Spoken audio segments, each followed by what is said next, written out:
Bon, ça fait très fier. Et je crois que fier pour moi, mais aussi fier pour toute l'équipe, que je pense à Grenoble et Bologne, à Shanghai. Et je crois que c'est une reconnaissance par la France de ce qu'on fait comme projet. Ces projets de start-up ne sont jamais très faciles. Ça fait 8 ans d'aventure. C'est un parcours qui est superbe, mais au même moment, beaucoup de travail. Et je crois que c'est un super récompense pour ce travail. C'est surtout que c'est une reconnaissance dans le pays où on est basé. Et je crois que ça nous aide avec les acteurs locaux, les partenaires qu'on peut avoir dans ce pays pour aller conquérir des marchés à l'extérieur. Parce que nos marchés sont essentiellement à l'extérieur de la France.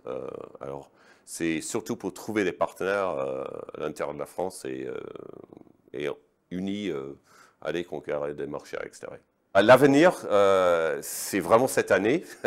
C'est Gap9 qui est à ce moment en échantillon chez des clients. On a déjà 12 clients qui procèdent avec la puce. Et j'espère que cette année, on va avoir plus de design win.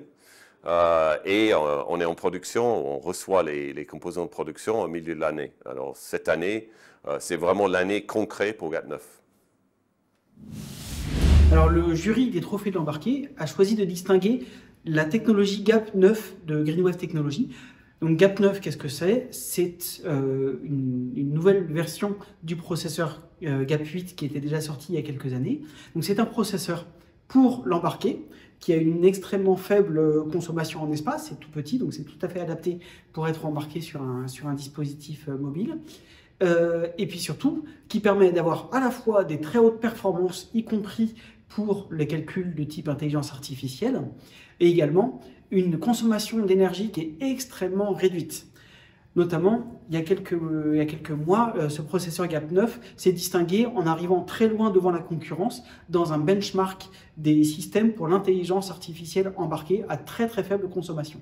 Les équipes du CEA qui travaillent également sur l'intelligence artificielle embarquée, sur la réduction de l'empreinte environnementale des dispositifs électroniques, travaillent sur des problématiques assez similaires, et ça nous est arrivé un certain nombre de fois de travailler ensemble dans des projets collaboratifs, comme le projet CPS4EU par exemple, un projet européen qui s'est terminé cet automne, et le projet Tristan, un projet qui a commencé il y a peu autour des technologies open source hardware et processeur RISC-V.